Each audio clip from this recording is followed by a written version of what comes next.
Hey sports fans, I'm News Channel 5's Lizzie Hill. Spring is here and that means it's time to get outside and enjoy all your favorite warm weather sports. It also means a new season of Athlete of the Week is coming your way.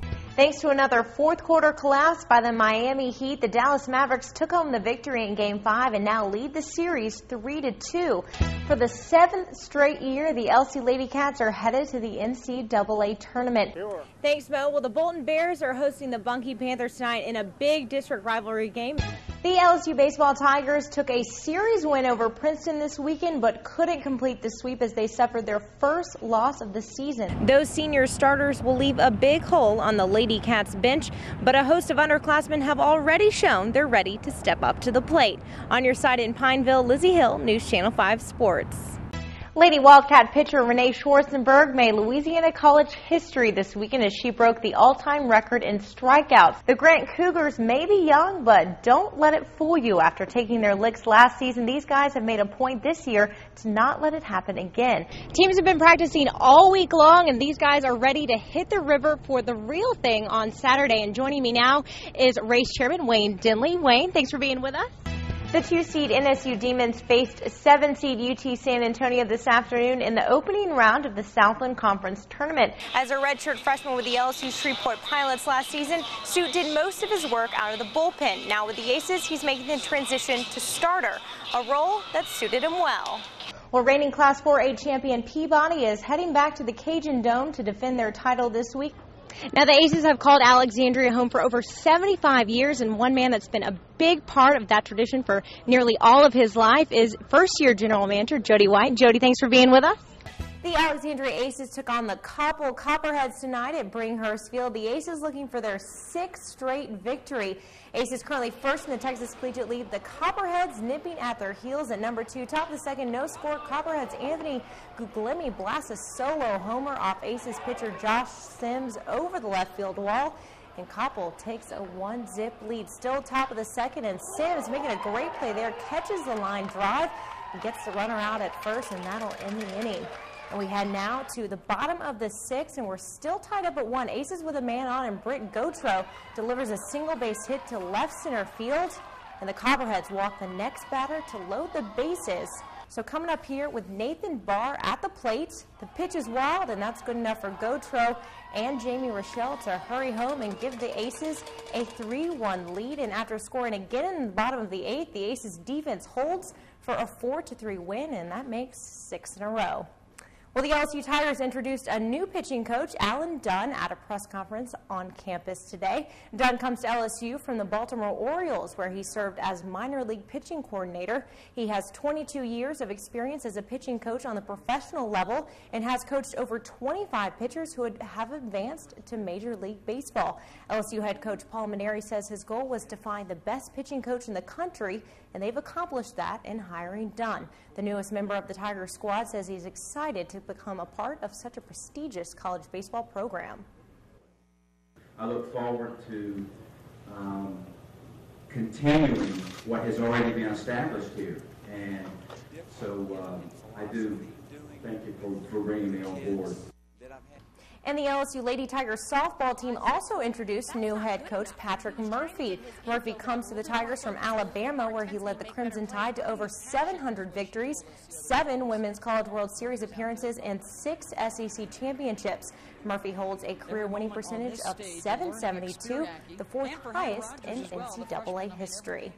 Well, the Stenlaw Derby Dames will host a fresh meat clinic for any women interested in joining the team or men and women thinking about being referees. Now, if you're hesitant to get in on the real hard-hitting roller derby action, then training to referee would be a great way to get involved. The Dames desperately need refs, and it is open to men and women. And if you still have reservations that maybe you won't have time in your busy schedule to be a Derby Dame, well, not to worry. It is a level of commitment, but it's only a couple of hours at a time. But a lot of the girls are full-time. You know, they have full-time jobs. A lot are moms. We have single moms. I mean, I myself am a mother of 3. So, and I mean, if I can do it, chasing 3 kids and, be able to do this, I mean, I think anybody can do it with the time restraints. You just have to want it. And the clinic will be this Sunday night from 5 to 8 o'clock at Skateville. Skates will be provided and some pads and helmets will be available also. Well, thanks to another fourth quarter collapse by the Miami Heat, the Dallas Mavericks took home the victory in Game 5 last night and now lead the series 3-2. For the fifth straight game, Miami saw another fourth quarter lead erased by Dallas. And while the Heat went scoreless down the stretch, the Mavericks were on fire, especially from three-point range. It was a big win for the Mavs as they took their first lead in the series, but now the Heat find themselves in a hole that will not be easy to crawl out of. As a team, we played good enough to win again. Put ourselves in position to win down the stretch, and guys made plays. They just made a few more than we did. Definitely a big win for us, and now we're going to go down there and basically approach Sunday's game as Game 7. You know, you don't want to give this great team or any hope or anything. So we got to play more of the same and keep attacking, and we'll see what happens Sunday. The Mavs and Heat will go at it in Miami Sunday at 7 o'clock on ABC. And Dale, I got to tell you, I'm rooting for the Mavs. Yeah. I'd really like to see Dirk Nowitzki win the championship. And you're going to do this Derby Dames thing, right? Yes, I am. So on Monday, you will get to see me actually trying to roller skate. One piece. We'll see how yes, hopefully no bruises or black eyes. All right, thank you, Lizzie. The season might be over for the Rebels. The field is now empty. But people are still talking about the story of Ross Barron. Ross, a Pineville senior, has Down syndrome, but he's never let it get in the way of his passion for soccer.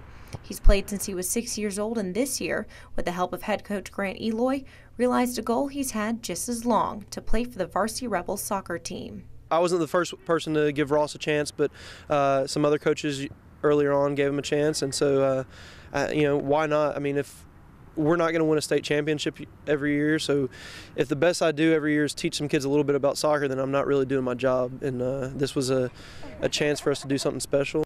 Ross was immediately embraced as a member of the team, and when the season didn't go according to plan, it was Ross who turned things around.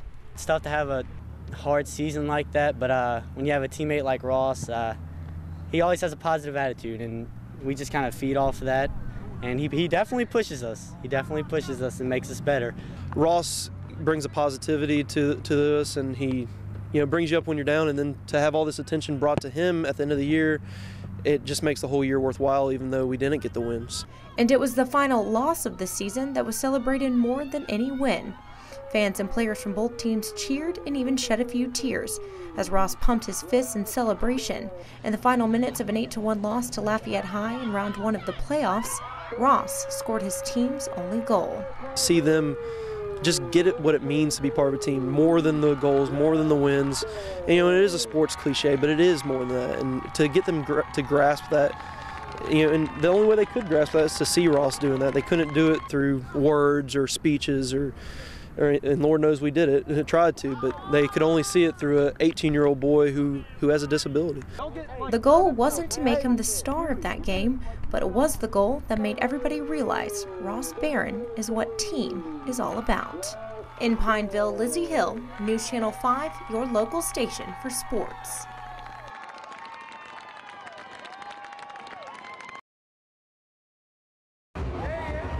The Crescent City is known for its partying atmosphere, and seen as the hometown Saints are in the Super Bowl, this weekend is no exception.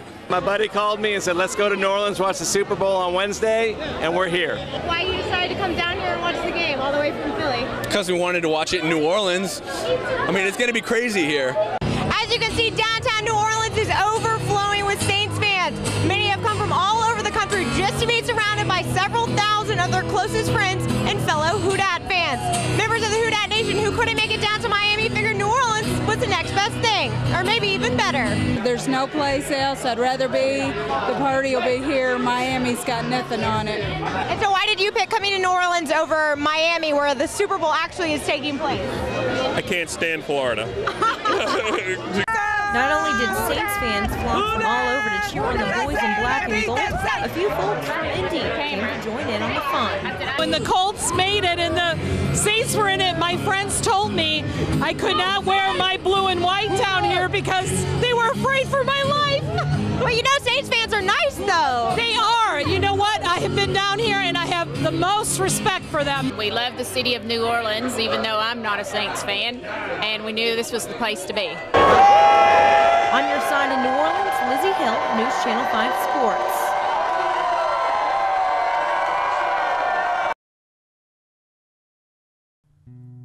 In just 46 short years, Janice Joseph Richard made an impact on countless lives, both as a coach and a friend. It was a great opportunity with playing for a coach because she pushed a lot of us and she helped mold a lot of us women into the person we are today. More than anything, she wanted us to become very prosperous young women.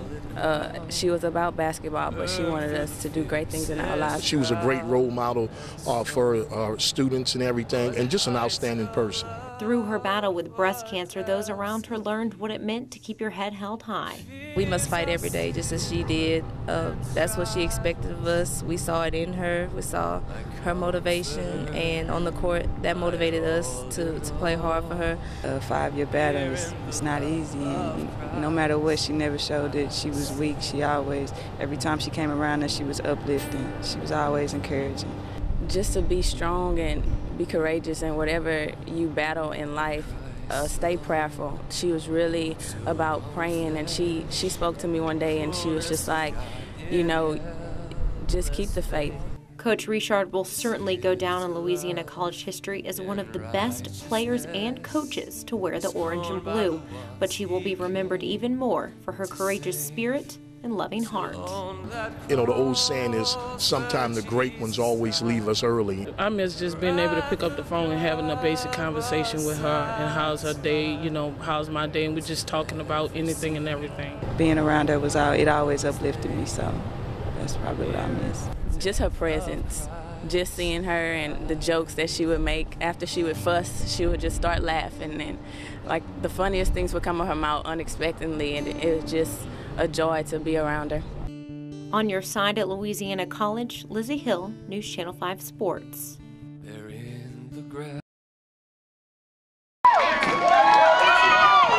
The thrills, the spills, and everyone's favorite, the hits. After lacing up our skates and a quick warm-up, it was time to get down to business.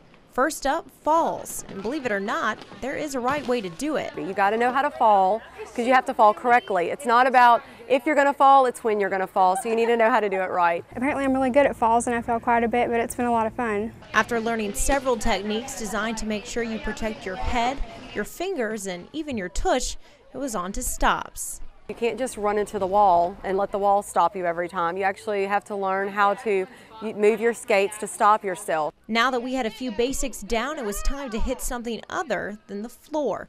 Time for the fun stuff. Hitting was really fun because you just get to run into people. We had a bag set up and actually let the girls skate and hit the bag, which I think a lot of people really enjoyed that. By the end of the night, we were all skating like pros. Well, maybe not quite, but at least we were no longer clinging to the wall. After all, roller derby isn't about being the best skater, it's just about having fun. Eventually, the more with you the Derby do Dames it in just Pineville, clicks, Lizzie and then you have Hill, this whole group News of people Channel that are 5, cheering you your on local station and for are right sports. there with you, falling down and not skating that good, and so it makes you feel a lot more comfortable. Now that I've fallen in front of everyone, I just got over the pride part of it, so I'm doing better. I don't mind embarrassing myself. That's what it's all about. You got to come to learn.